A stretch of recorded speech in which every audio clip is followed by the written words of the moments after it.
Hari ini gue ganti head unit lagi dengan ukuran yang berbeda. Meskipun head unit yang kemarin nggak ada masalah apapun, tapi gue ngerasain head unit yang sebelumnya itu, yang sama-sama model Portrite, itu kesannya maksa banget berada di mobil Kia Sorento ini. Nah, perbedaannya dari head unit yang sebelumnya ialah ukurannya. Yang sekarang ini ukurannya jauh lebih besar. Dan juga gue pilih kapasitas RAM-nya yang lebih besar juga. Kalau untuk head unit yang sebelumnya, kapasitas RAM-nya itu hanya 2 GB. Dan itu gue rasain bener-bener lemot banget. Tapi kali ini gue pakai head unit dengan kapasitas RAM-nya itu sampai dengan 6 GB. Untuk instalasi kabelnya sendiri, kabelnya itu semuanya plug and play. Nggak ada yang dirubah, nggak ada yang dipotong-potong. Dari kabel bawahan aslinya. Untuk kualitas dari head unit yang sekarang gue pakai, suaranya benar-benar bagus ketimbang head unit yang sebelumnya.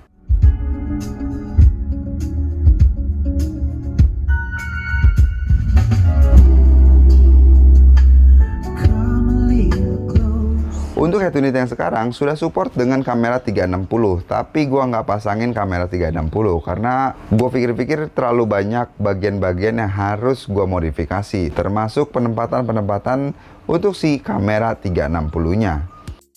Di sini ada beberapa soket yang nggak gua pakai. Di antaranya di sini ada bertulisan L output, terus di sini yang untuk warna kuningnya bertuliskan VBS in 1. Gue juga nggak ngerti ini VBS ini singkatan dari apa ya.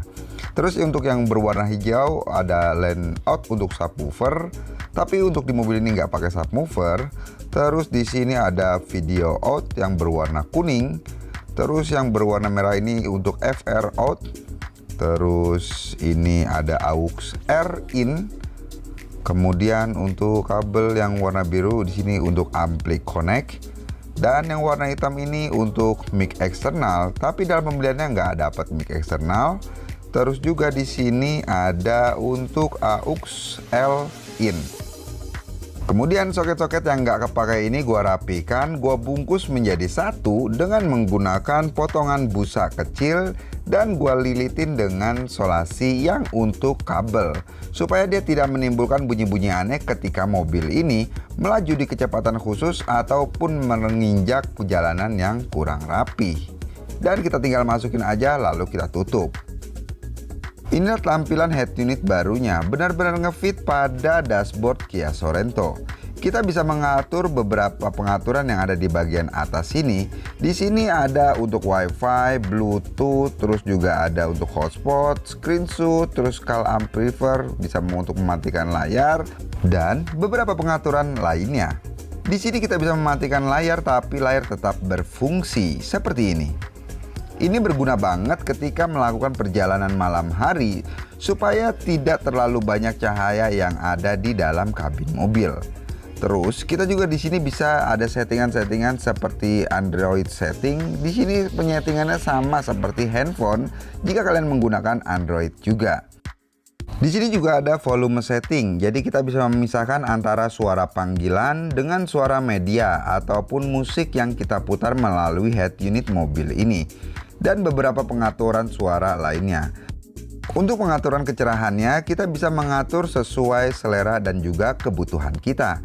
Di sini biasanya semua head unit gue setting selalu dalam cahaya yang minim. Agar pada saat gue berkendara di malam hari, cahaya dari head unit ini nggak mengganggu dari visibilitas pandangan gue kepada jalanan. Dan di sini ada untuk perlindungan mata karena gue berkacamata. Dan di sini sudah tersedia juga navigasi yang bisa kita setting menggunakan default dari Google ataupun aplikasi lain. Dan ini untuk pengujian sinyal penerimaan sinyal GPS kepada head unit mobil ini.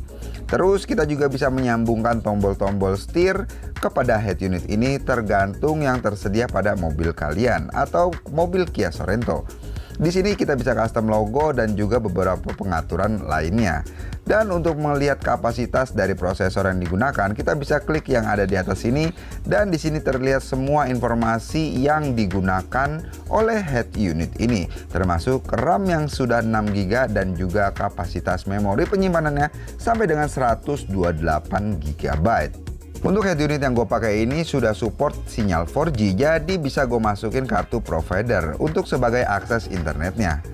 Jika kita pada tombol menu seperti ini, beberapa kotak ini bisa kita isi dengan icon ataupun aplikasi-aplikasi yang kita butuhkan, kita taruh di bagian depan sini.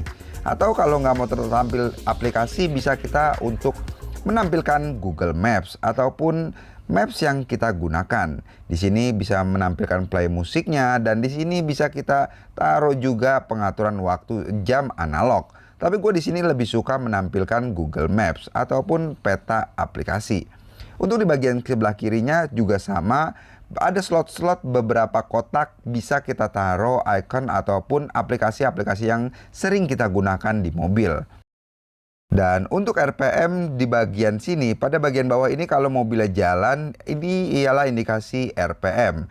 Nah, ini mobilnya ini bergerak nih, mobil bergerak maju. Nah ini untuk bagian bawah sini ini jumlah RPM ya.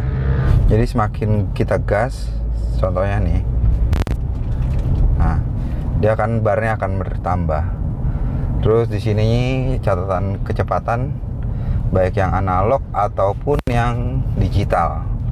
Jadi nanti kalau misalkan kita udah sampai di 100, nanti ini akan berubah lagi nih, berubah lagi sampai ke 240 gitu.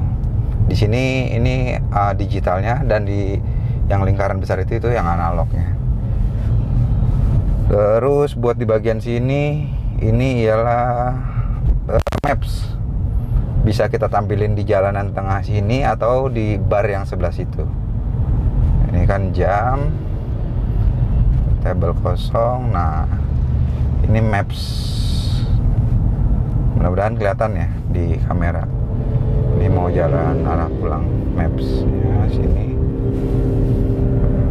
tuh di depan ada bundaran, kecepatannya 30. Nah sekarang turun di 20.